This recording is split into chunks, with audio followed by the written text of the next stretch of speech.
주님의 이름으로 여러분들을 환영하고, 오늘부터는 동영상으로 촬영을 하기 때문에 제가 이렇게 움직이지 않을 것 같아요. 그래서 여러분들이 비록 여기에 서 있는 제가 움직이지 않기 때문에 또 너무나 정적이라 여러분들 같이 정적으로 잠들면 안 되니까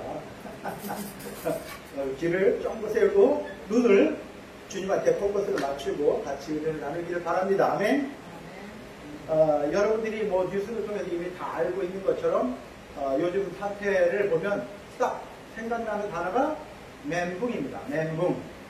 멘탈 붕괴라는 말을 한국 사람들이 만든 건데요. 원래는 정신줄을 놓다 이런 뜻이죠. 그러니까 사람이 어떤 기대하지 않은 일을 당하게 되면 정신줄을 놓아요. 근데 제가 이제 사람들을 만나면서 언제 그런 일들이 벌어지냐면 자기가 예상하지 않았던 큰 일을 당했어요. 그때 사람들이 갑자기 정신줄을 놓고 평정심을 잃고 불안하고 초조하고 혼란 중에 있는 상태. 그래서 그 문제를 해결할 능력이 전혀 없는 상태를 말하는 거예요. 근데 마치 이 코로나 사태가 갑자기 들이닥치면서 사람들이 멘탈이 붕괴되는 상태예요. 이걸 어떻게 해야 될지 아는 사람이 없는 거예요. 의사도 이거를 핸들할 수가 없고요. 대통령도 어떻게 할 수가 없어요. 제가 듣기로는 어떤 나라는 대통령이 코로나 바이러스에 감염돼서 죽었다라는 이야기를 들었어요. 이런 이야기를 들으면서 사람들은 이 뉴스를 접하면서 점점 다가오는 이 불안하고 초조하고 이 혼란을 어떻게 감당해야 될지 몰라서 사람들이 이 잘못된 뉴스를 듣고 미혹되는 거예요. 그래서 사람들이 어떤 사람이 가게에 가서 그 휴지를 토일릿 페이퍼를 이렇게 막 여러 개를 사갖고 가는 걸 보면서 저게 왜 필요한지 보이지만 저 사람이 저걸 사가는 거 보니까 나도 사야 될 것 같아요. 그래서 막 몰려가가지고 막 휴지들을 막 사오고 막 이러잖아요. 그러니까 이게 뭐가 뭔지 모르지만 남들이 하면 막 나도 덩 따라서 막 달려가는 거죠. 여러분들은 어떠세요? 지금 어디를 따라가세요? 주님을 따라가세요? 네. 세상을 따라가세요? 이런 환란 가운데서도 멘탈이 강한 사람들이 있어요. 멘탈이 강하다고 그래요. 그 사람들은 어떤 환란이 닥쳐도 평정심을 잃지 않고 이럴 때는 이렇게 해야 되는 거야 라고 이미 정리된 사람들이 있어요. 그 사람들이 누구예요? 예수 그리스도를 믿고 은혜 안에 살면서 믿음으로 천성을 향해서 가는 사람들이에요. 이 사람들은 세상에 어떤 일이 벌어져도 우리가 갈 길이 정해져 있기 때문에 그것 때문에 우리의 멘탈이 붕괴되거나 이렇게 살지는 않죠. 그래서 오늘도 많은 교회가 예배를 안 드리고 동영상으로 예배를 드린다는 이야기를 듣게 됐어요. 하지만 저는 여러분들한테 선택의 자유라도 줘야 된다고 생각합니다. 적어도 내가 두려워서 바이러스가 들어와서 안 올 수 있어요. 몸이 약해서 나이 드신 분들은 안 올 수 있어요. 그런데 내가 건강한 사람이 아니 샘스 클럽에 가고 코스트에 가서 모르는 사람하고 1시간 동안 막 부딪히면서 그 물건을 사재기 하는 데는 열심인데 어떻게 이렇게 1m 이상 2m 떨어져서 예배 드리는데 왜 두려워할까? 이건요 자기의 삶의 목표가 정해지지 않았기 때문에 그렇고요. 그래서 이런 일들은 이미 성경에 이미 예언된 일이고 예고한 일이에요. 그래서 우리가 요한계시록을 제대로 이해를 해야 되지만 요한계시록보다도 더 중요한 게 뭐냐면 마태복음 24장과 누가복음 21장에 예수님께서 친히 말세에 나타날 징조를 이야기하셨다고요. 그래서 우리가 마태복음 24장과 누가복음 21장을 소계시록이다, 작은 계시록이다 이렇게 말해요. 그래서 여러분들이 그 마태복음을 잘 읽어보면 이런 일들은 이미 예견이 되어 있고 첫째 나타나는 현상이 뭐냐면 난리와 난리 소문을 듣게 되고 사람들이 미혹이 된다. 여러분들이 처음에 중국에서 우한 폐렴 사태가 벌어지고 사람들이 그 감염돼 가지고 죽어가고 의사들도 죽고 이 문제를 어떻게 해결될지 몰라서 정부는 통제를 하기 시작하고 도시를 봉쇄시키고 그런 소식을 여러분들이 들을 때 우리하고는 전혀 상관없는 이야기인데 혀를 차는 거죠. 어떻게 하다가 저렇게 됐을까? 어떻게 살았길래 저런 일을 당할까라고 우리가 혀를 찾는지 모르겠어요. 그것이 한국을 포함한 전 세계로 퍼져나가면서 그때까지도 이건 한국의 문제지 우리 문제가 아니었어요. 그때만 해도 우리도 한국을 어떻게 도와야 되나?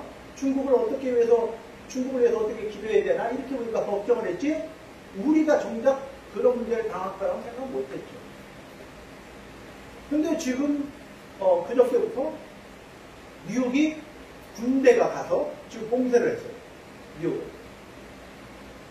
그래서 나가는 사람도 못 나가게 하고 들어오는 사람도 못 들어오게 만들고 있는 거죠. 그리고 지금 캘리포니아는 통행금지가 생겼어요. 아마 우리 시대 사람들은 통행금지를 알지만 요즘 사람들은 통행금지라는 걸 들어본 적이 없을 텐데 그것도 통행금지가요. 지금 저녁 8시부터예요. 12시가 아니고 저녁 8시부터 새벽 5시까지 통행금지. 그러면 여러분들 직장에서 돌아오면 그때부터 못 나가는 거예요. 이런 시대가, 이런 사태가 벌어지고 말았어요. 왜냐하면 이 새로운 신종 바이러스에 대한 대처할 수 있는 답이 없어요. 답이 없어요.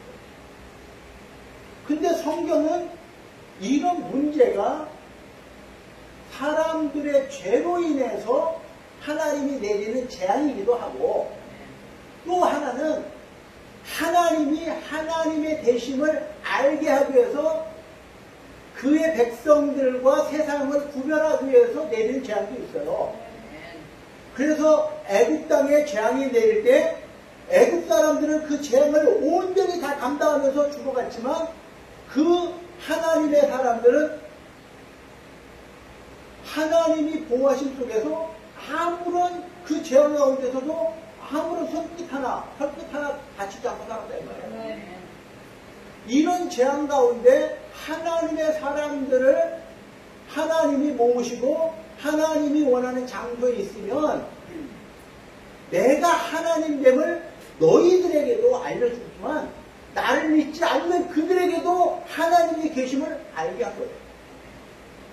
그래서 애굽이 처음에는 무조건 모세의 말을 반대하고 안 들었지만 결국은 마지막 10번째 재앙인 장자들이 죽는 그 재앙을 만나고 나서요. 그때 애굽왕 바로가 이스라엘을 내보내게 된다. 그때 애굽은요. 지금의 미국 같은 나라예요. 세계의 가장 강대한 나라예요. 그러니까 우리는 이렇게 강대한 나라가 왜 내가 네 말을 듣고 내가 믿지도 않은 하나님 말을 듣고 내가 왜 그렇게 살아야 돼?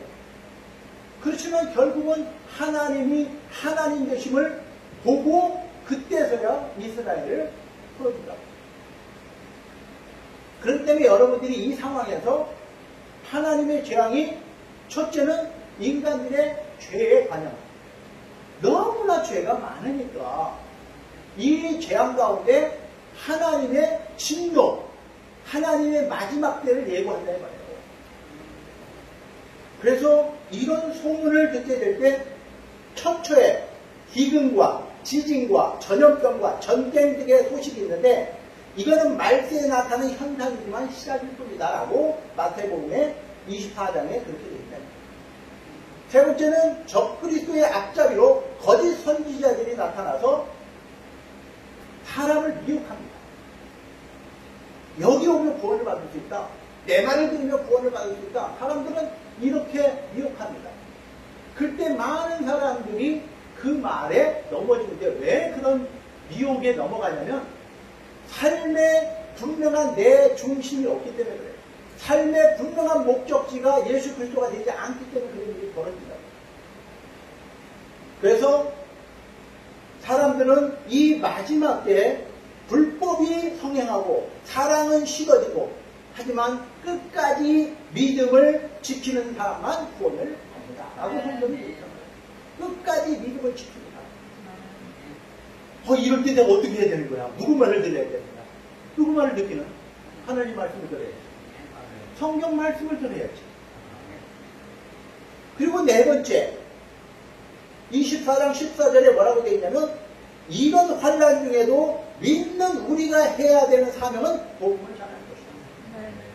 복음이 땅 끝까지 전해져야만이 주님이 오신다고 말하기 때문에 아직은 아니다라고 성경이 말하고 있는 증거가 이스라엘. 여러분들이 이스라엘에 지금 성전이 무너졌죠. 그래서 우리가 첫 번째, 두 번째, 세 번째 성전을 이야기하는데, 첫 번째 성전이 뭐예요? 솔로몬 성전이죠. 그렇죠? 솔로몬이 지은 성전이 첫 번째 성전이에요. 근데 솔로몬 성전이 무너지고 나서 스룹바벨을 통해서 세워진 두 번째 성전이 헤로드 왕 때 완성이 돼가지고 그걸 스룹바벨 성전 또는 헤롯 성전이라고 해요. 그런데 그 성전, 두 번째 성전이 로마에 의해서 서기 70년, 기원 후 예수님 태어난 이후에 70년에 예루살렘 성이 완전히 무너진다고요.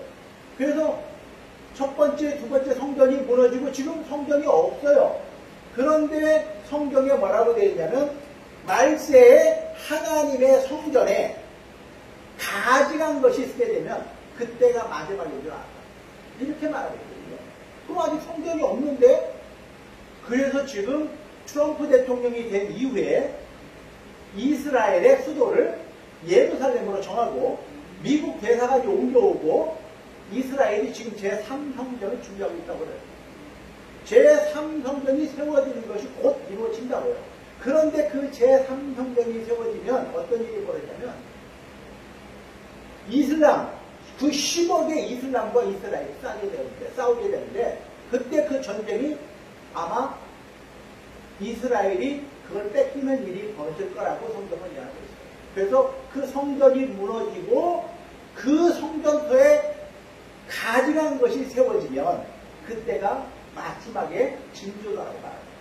그래서 우리가 이스라엘을 지켜보는 이유가, 이스라엘이라는 나라가 하나님의 나라가 임하는 이 시대에서 볼 수 있는, 이 세상에서 볼 수 있는 시대다 이래요. 그래서 이스라엘의 뉴스를 우리가 귀담아 듣는 이유가 있는 거예요.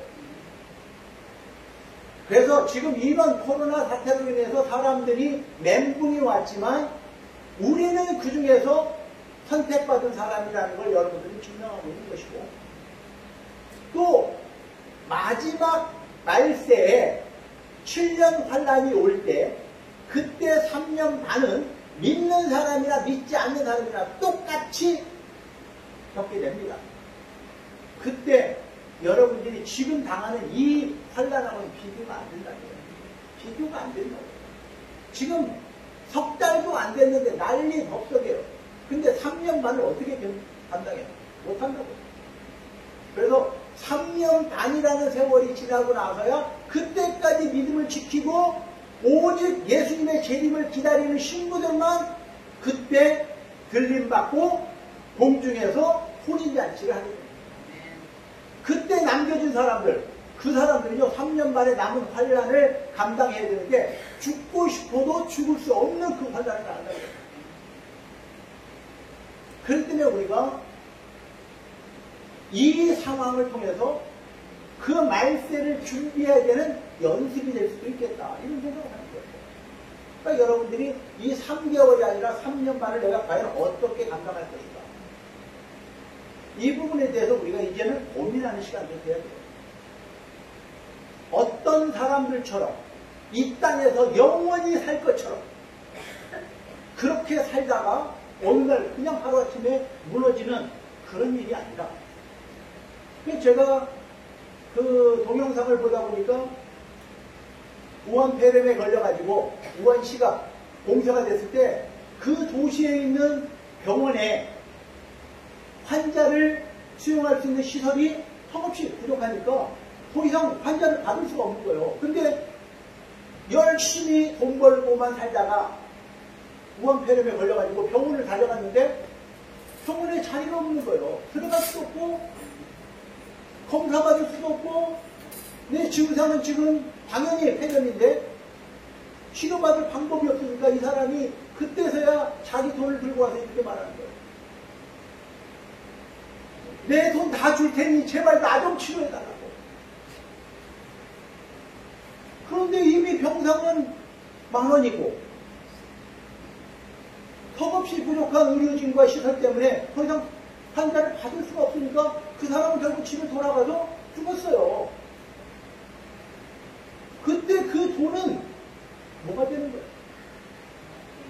건강을 잃으면 이 세상에서는 다 잃어버리는 거예요. 하지만 예수님이 없는 사람은 이 땅에서 끝나는 게 아니라 영원히 끝나는 거예요. 그렇기 때문에 우리가 예수 그리스도를 믿으면 죽어도 살고 살아서 믿으면 영원히 죽지 아니하리니 네가 이것을 믿느냐? 우리는 하나님이 지켜주시고 보호하시기 때문에 이 환난과 이 전염병으로부터 우리를 지켜 보호하실 주님을 믿어요. 그럼에도 불구하고 내가 만약에 우한폐렴에 걸리던 코로나 바이러스에 걸려도 하나님께서 치료하실 걸 또 믿어요. 치료 안 해주실지라도 나는 천국에서 그분과 영원히 살 걸 믿어요. 그러니까 우리는 이런 바이러스에 두려움이 없는 거예요. 그래서 환자를 만나면 우리는 달려가는 거예요. 내가 약을 갖고 있자지만 예수님의 이름으로 달려가는 거예요.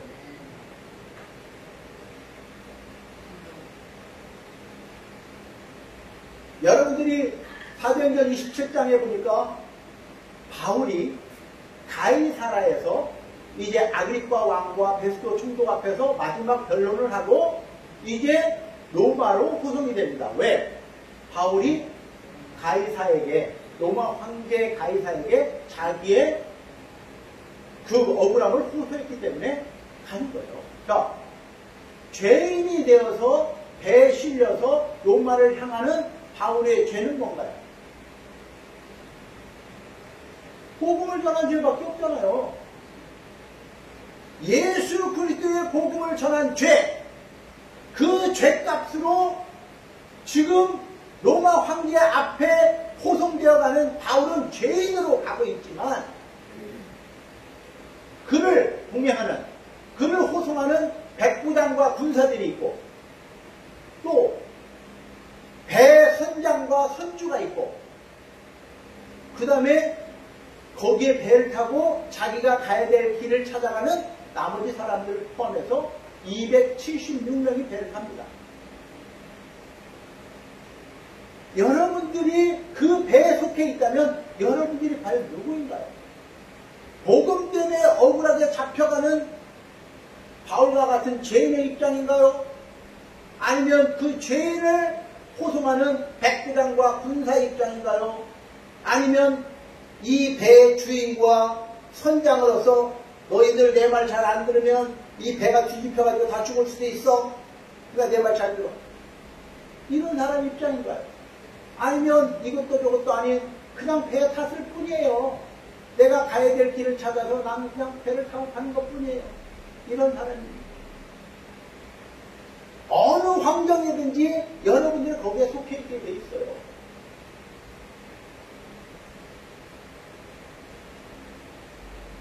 다들 자기가 주인공 같잖아요. 나는 죄인들을 끌고 가는 백부장이야. 한 사람, 나는 이 배의 선장이니까 내 말을 잘 듣지 않으면 배가 엉뚱한 데로 갈 수도 있어. 선주는 배 주인이니까 야, 선장이 내 말 안 들으면 넌 잘리는 거야. 뭐 다 자기가 배당이라고 생각하는 거야. 바울은 그 중에 뭐 죄인이니까 할 말도 없지요, 사실. 그래서 배는 떠났고, 마치 순풍에 돛단 것처럼 배는 떠나고 있습니다. 그때 바울은 기도하는 사람이에요. 그 죄인의 입장에서도, 끌려가는 입장에서도 기도하는 사람이에요. 그래서 기도 중에 하나님께서 바울에게 앞으로 될 일을 이야기해 준 거예요. 그래서 이야기를 하는 거죠, 백부장한테. 내가 보니 하나님 앞에 내가 기도를 하고 하나님의 음성을 내가 듣게 됐는데 이 배가 우리가 목적하는 곳에 못 갈 수도 있겠다. 그러니까 여기서 겨울을 나고 가는 게 좋겠다라고 말을 했는데도 불구하고 야, 네가 뭘 알아, 죄인 중에.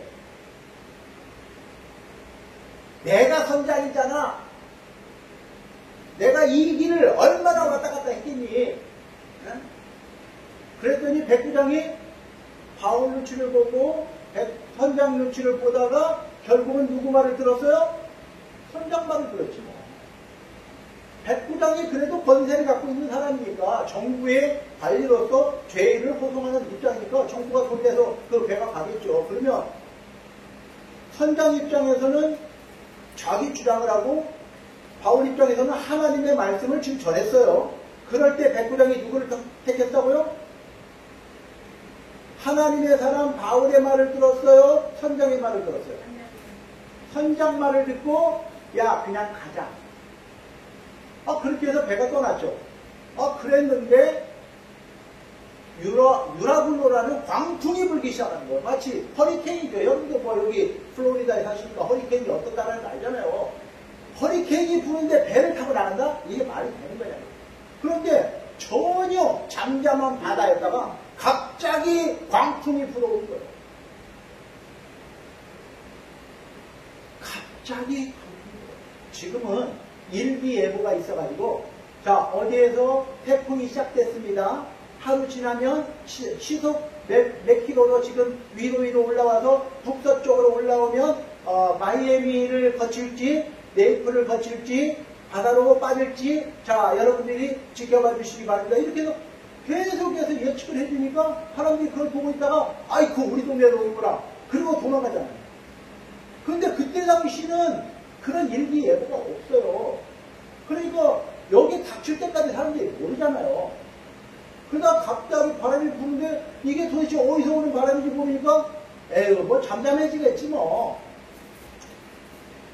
근데 그 다음에는 더 센 바람이 불고 비가 내리고 창수가 나고 바다가 엎어지고 그러더니 집까지 다 잠겨버리는 이런 일이 볼 때 사람들은 그때서야 멘붕에 걸려요. 멘붕. 뭐 이런 일이다. 제가 여기 85년도에 도착했어요. 근데 85년도 가을에요. 태풍이 왔어요. 엄청난 큰 태풍이 왔어요. 그래가지고 그 샌피가요 반이 물바다가 됐어요.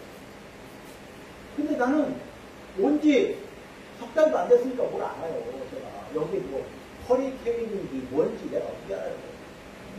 그래서 나는 또 유유히 그냥 그 바람 불고 비 오는데 운전을 하고 내 본인을 보고 다니는 거예요. 그러니까 사람들이 안 보여요. 그 사람이 다 이런 거야. 아니 이 정도 비 오고 이 정도 바람 불고 다 쓰는 거야 뭐야. 그랬는데 나중에 이제 우리 권사님하고 장로님이 그때 이제 주유소를 그 아이포산에 다녔는데 애들한테 들어보니까 아주 심각한 지금 태풍이 지나가면서 그 샌피에 있는 사람들이 다 피해서 지금 올랜도 쪽으로 가고 있는 거예요. 그래서 길이 막 꽉 막혔어요. 그래서 지나가면서 막 전부 다 그 게스테이션에 들러가지고 막 주유를 해고 가는데 도대체 그 상황을 내가 이해를 못하는 거예요. 사람이 왜 이러나? 이 정도 비바람에 사람이 이 난리부터 하나? 그렇게만 생각했어요. 근데 세월이 지나고 보니까 태풍이라는 게 이렇게 무서운 거구나. 그냥 우리가 몰라요. 그래서 이게 지금 제가 적어도 이 플로리다에서 85년도 왔으니까 35년이 됐잖아요. 그러니까 이제 태풍이 내가 어떻게 지나가는 걸 다 알고 경험을 해봤기 때문에 지금은 태풍이 온다는 걸 기도해요. 하나님, 태풍이 오면 제가 해야 될 일이 뭔가요? 그치만 내가 어디 보따리 싸들고 도망간 적은 없어요. 근데 뭐 재작년인가 3년 전인가도 사람들 막 그냥 그 올랜도로 피난 가다가 올랜도로 가는 길에 지쳐가지고 사람들이 거기서 병난 사람들도 많아요. 화장실도 못 가가지고 길바닥에서 화장실을 사용해요. 막 이런 난리 법석을 떴는데 우리는 기도하잖아요. 그래서 여러분들 경험했잖아요. 기도한 사람. 저는 진짜 경험했어요.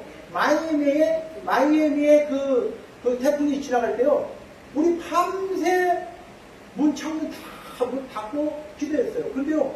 태풍의 진로가요. 진짜 예측 불가능하게 이렇게 올라오다가 왼쪽으로 이렇게 꺾어버렸어요. 그러면 사람들이 태풍이 이리 갑니다. 그러니까 이쪽 사람들이 막 준비하고 도망가잖아요. 근데 태풍이 이렇게 가다가 이렇게 가버리니까 여기가 완전히 축대가 있는 거예요. 거기가 홈스테이라고 해요. 홈스테이. 그 동네가요, 완전 다 박살나가지고요, 그때 당시에 그 보험회사들도 망했다고 해요. 망해. 얼마나 많은 집들이 날아갔는지. 그런 것처럼 우리가 예측 안 했는데 당하면요, 이런 일이 벌어집니다. 예, 그래서, I think so. 앤드루요. 근데, 이 유라굴라 광풍이라는 게 일종의 그런 거예요. 바다에서 갑자기 광풍이 불어올 때, 이게 일기예보가 없기 때문에 갑자기 닥치는 거예요. 그런데, 바울은 지도 가운데 하나님이 이걸 알게 하셨어요. 그래서 바울이 이거를 여행을 멈추고 여기서 겨울을 나자라고 그렇게 권면했는데 결국은 안 듣고 가다가 배가 파손하고 죽게 돼요. 다. 14일 동안 배에서요. 한번 생각해보세요. 여러분들 배 타본 사람들 혹시 아는지 모르겠어요. 배가 바다에서 태풍을 만나고 14일 동안 요동을 치면요. 음식을 먹을 수도 없지만 있는 거 다 내놔야 되고 이게 오직 소망은요. 어떻게든지 이 바람이 멈추고 잠잠해져서 내가 여기서 살아 돌아갈 수만 있다면 이 소망 외에는 없어요. 내가 여기에 장사를 해서 돈 벌려고 여기서 쌓아놓은 물건도 관심 없고요. 내가 지금 어떤 목적으로 가든지 아무 관심이 없어져요. 그저 여기서 살아남을 수만 있다면 하는 마음밖에 없어요. 그때서야 바울의 말을 들을 귀가 생기는 거예요. 그러니까 여러분들이 지혜로운 사람은 하나님의 말씀의 경고를 미리 숙지하면 사건이 닥쳤을 때 멘붕에 빠지지 않죠. 그런데 그게 준비가 안 된 사람은 그때서야 당하고 나서야 귀를 기울인다. 어쩌면 이 코로나 사태를 통해서 우리가 하나님의 경고에 귀를 기울여야 되는 시간이 됐다고 합니다.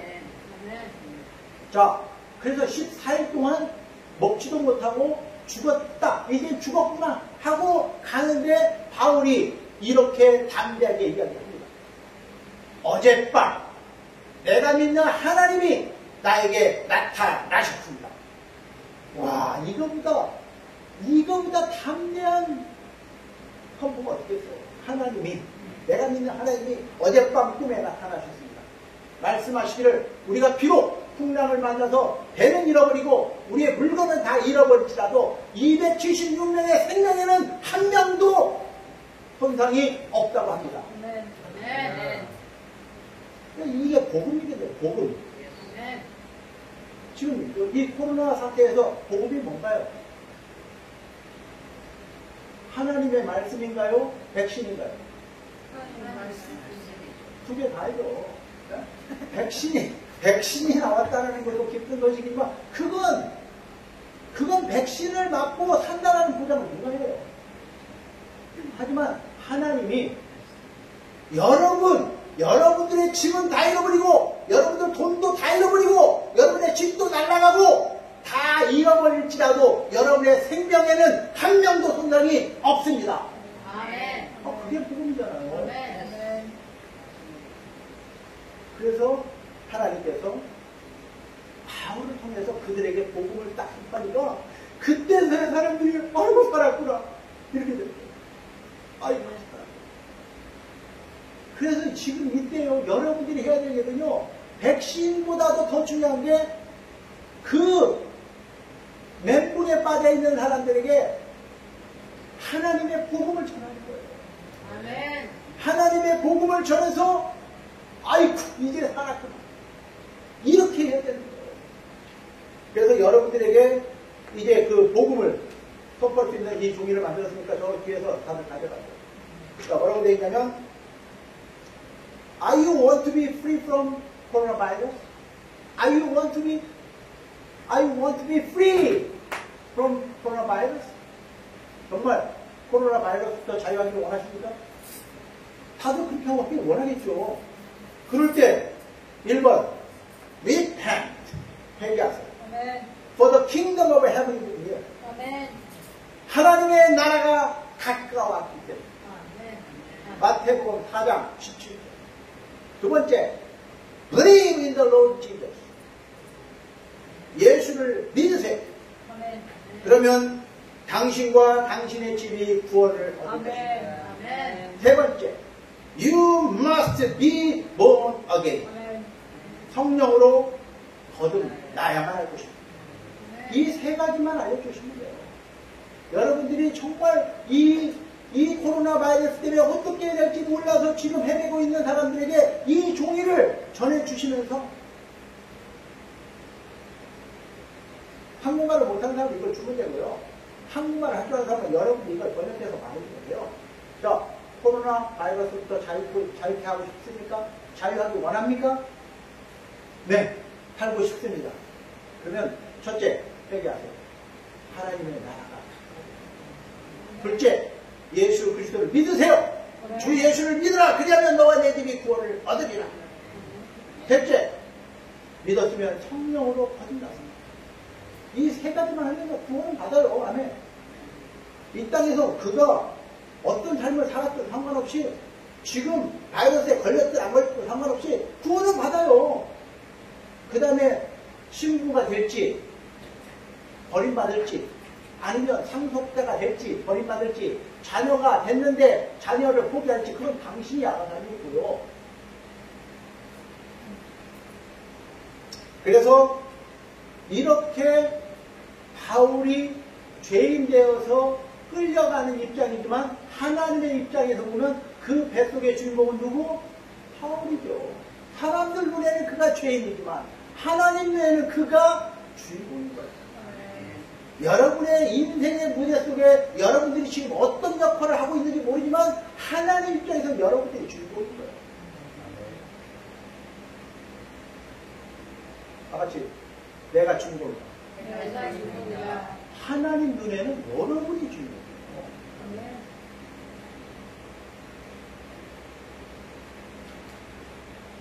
이런 일이 벌어질 때 세 가지 부류의 사람들이 있습니다. 이런 사태를 보면서 나타나는 세 가지 현상이 있어요. 첫째, 믿음의 사람들입니다. 믿음의 사람들은 이 광풍 가운데서도 코로나 바이러스 광풍 가운데서도 하나님께 조용히 나가서 예배하고 기도하는 사람들입니다. 그리고 우리에게 주신 사명을 감당하기 위해서 복음을 전합니다. 에레미야 33장 3절에 너는 내게 부르짖으라. 내가 너에게 응답하겠고 내가 알지 못하는 크고 비밀한 일을 내게 보이고. 하나님께 기도하고 부르짖으면 내가 이 사태 속에서 네가 알지 못하는 크고 비밀한 일을 내가 너에게 알려주겠다는 거예요. 그걸 들어야만이 여러분들이 주인공 되는 거예요. 그냥 주인공은커녕 그냥 기타 조연들, 그냥 지나가는 사람들 이렇게 끝나는 거예요. 인생이. 그래서 기도하고 하나님이 나에게 이 문제 가운데 어떤 해답을, 어떤 해결책을 주시는지 들어야 돼요. 지금부터 우리가 기도하는 이유는 하나님, 이 코로나 바이러스 사태로 해서 세상이 지금 혼란 중에 있지만 하나님, 이 문제의 해답은 무엇인가요? 하나님이 우리에게 가르쳐줄 크고 비밀한 일은 무엇인가요? 라고 기도해서 그 해답을 가지고 나가면 이게 복음이고 백신인 거예요. 이거보다 더 깊은 것이 없겠어요. 여러분, 하나님께서 여러분의 생명에는 이제 혼란이 없다고 합니다. 그때부터요, 276명은요, 누구만 쳐다봐요? 바울만 쳐다보고, 바울만 쳐다보고. 저희 배에서 뭔 소리가 나오나. 그랬더니, 자, 이제 여러분, 정신 차리고, 힘을 내시고, 아니, 밥을 먹고 힘을 내세요. 그랬더니, 그때부터는 밥을 먹는 거예요. 풍랑이 아직 안 끝났는데도 그 소망이 생기니까 밥을 먹더라, 이 말이에요. 그런데 놀라운 건요, 토하는 사람도 없었더라. 그 와중에 밥을 먹었는데 토하는 사람도 없었어요. 그러니까 그런 것조차도 하나님이 먹으라 하면요, 먹으면 되는 거예요. 그래서 우리 집사님이 그런 관심을 가졌는데, 하나님 앞에 기도하고 먹었더니 그다음부터 괜찮아졌다고 그러잖아요. 할렐루야.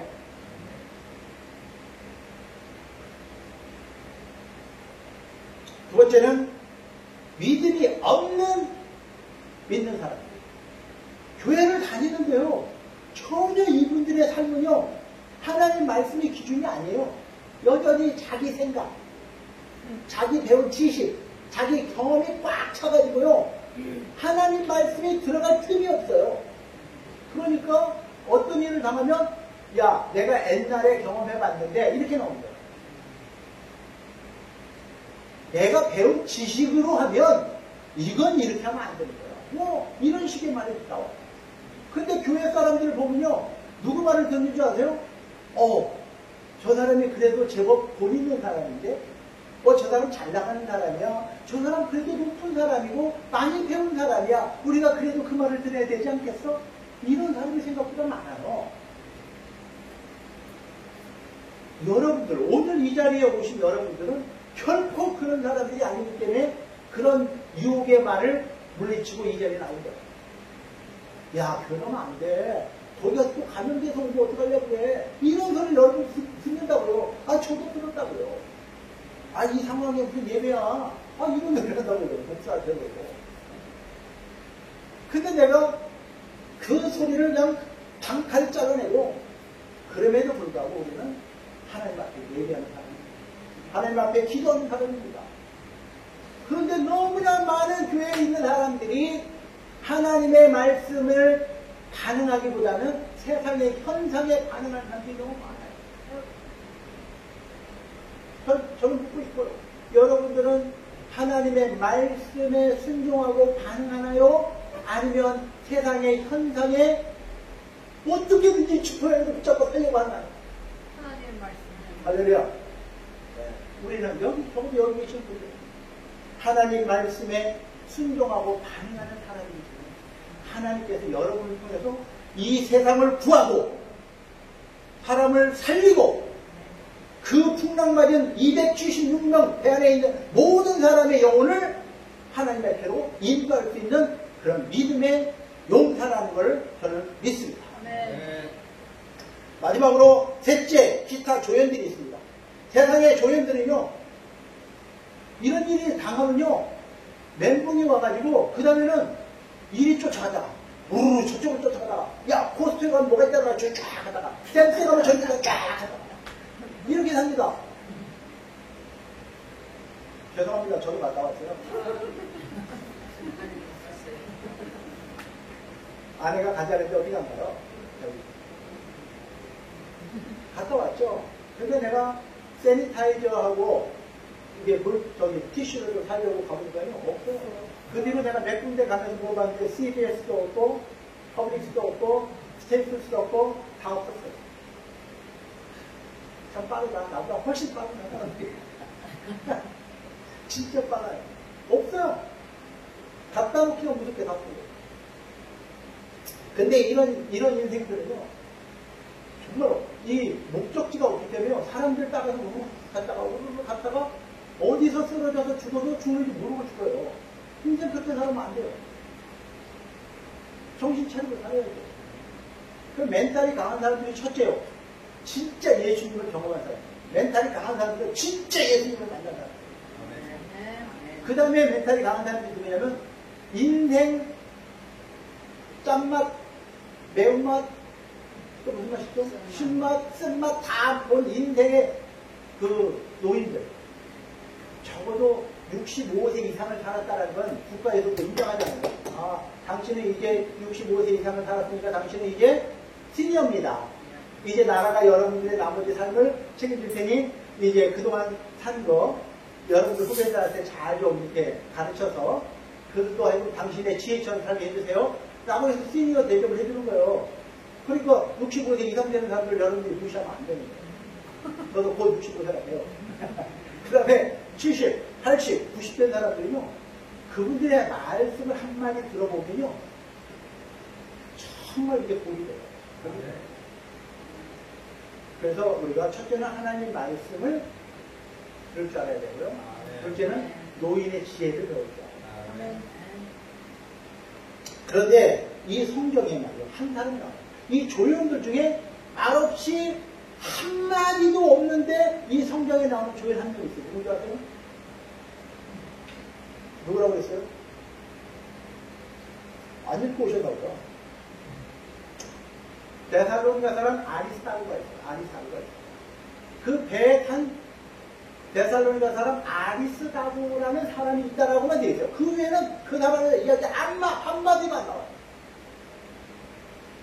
근데요, 나중에 이 사람의 행적을 보면요, 로마에 도착해서도 바울이 감옥에 있을 때, 그때 이제 로마라는 감옥이 뭐 이렇게 창살 속에 있는 게 아니라 따로 집을 세내서 그 군인들한테 보호를 받으면서 지냈기 때문에 거기에 같이 로마에서 바울과 함께 지낸 사람이 바로 아리스타고예요.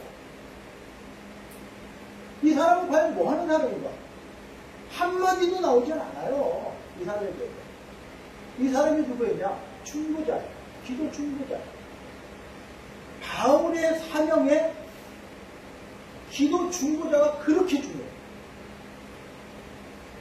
여러분의 사역에 여러분을 위해서 기도하는 사람이 있어야 돼요. 첫째, 여러분도 교회 목사는 여러분을 위해서 기도해요. 그러면 여러분들도 목사를 위해서 기도해야 돼요.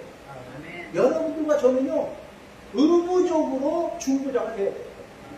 그런데 여러분들과 저와의 중보 기도 관계만이 아니라 제 뒤에 누군가가 저를 위해서 내 사역을 위해서 기도하는 동역자가 있어요.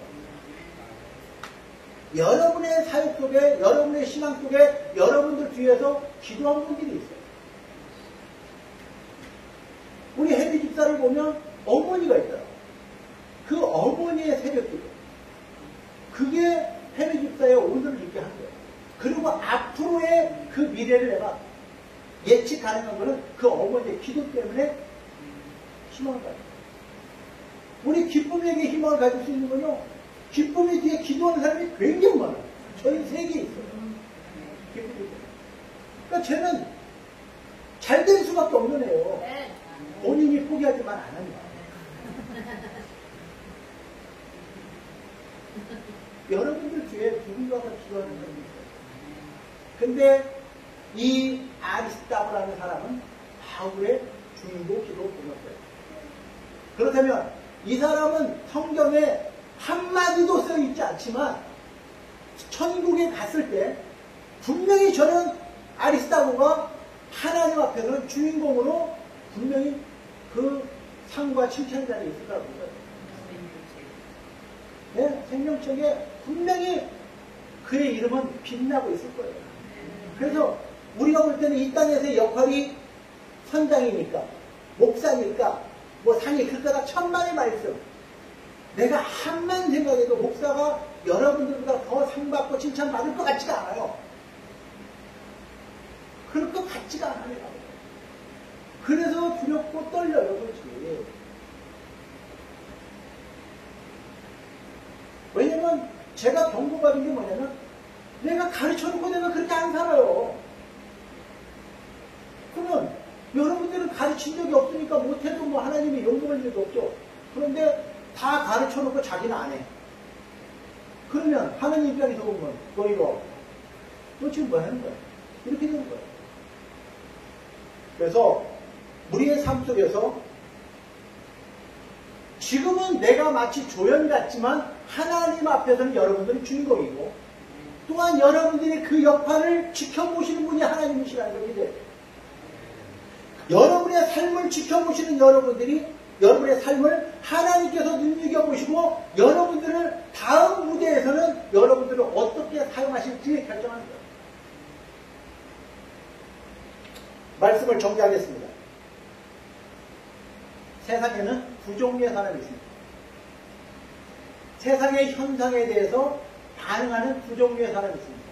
한 사람은 이 현상을 따라서 우왕좌왕하는 현상에 반응하는 사람들은 어디서 왔다가 무엇을 하며 어디로 가는지 모르고 살다가 끝납니다.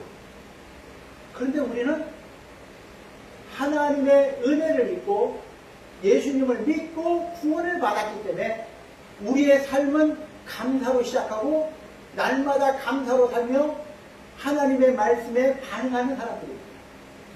그 반응하는 사람들의 삶은 하나님께서 어떤 환경 속에서도 하나님께서 내리시는 재앙이든 세상의 어려움이든 환난이든 건강을 잃었든 내가 사업을 하다가 망했든 그들의 삶의 기준은 하나님의 말씀에 반응하지 그 현상에 반응하지 않는다. 그래서 오늘도 유라굴로 광풍을 맞은 바울과 그 배에 있는 사람들에 대해서 오직 한 사람, 그리고 그를 위해서 기도하는 아리사고 외에는 하나님 말씀에 반응한 사람이 없고 오직 바울이었기 때문에 그 나머지 276명이 바울의 말을 듣고 반응했더니 살았더라. 하나님의 말씀을 듣고 그 말씀을 순종하고 반응하면 살고, 할렐루야. 세상의 현상을 듣고 미혹되고 그걸 따르면 죽는 거예요. 영원히 죽는 거예요. 우리는 오늘 이 코로나 바이러스라는 광풍을 맞이했어요. 세상 사람들이 지금 어디로 가는지 모르고 저렇게 난리 법석을 피고 있을 때 우리의 사명은 그들을 구원하고 세상을 구원하기 위해서 오늘도 예배하고 기도하는 저와 여러분 되기를 주님의 이름으로 축원합니다. 기도하겠습니다. 하나님 감사합니다.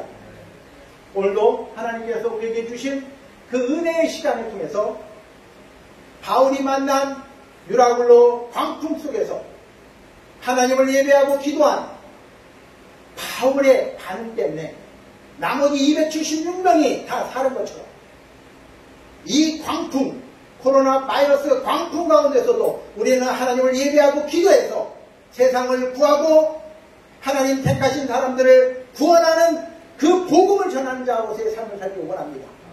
하나님 우리와 함께해 주셔서 감사하고 오늘도 예배의 장소에 있게 해주셔서 감사하며 하나님께서 그날에 우리에게 주실 가장 아름다운 상과 칭찬이 있기를 소원하며 예수님의 이름으로 기도하옵나이다. 아멘. 할렐루야. 우리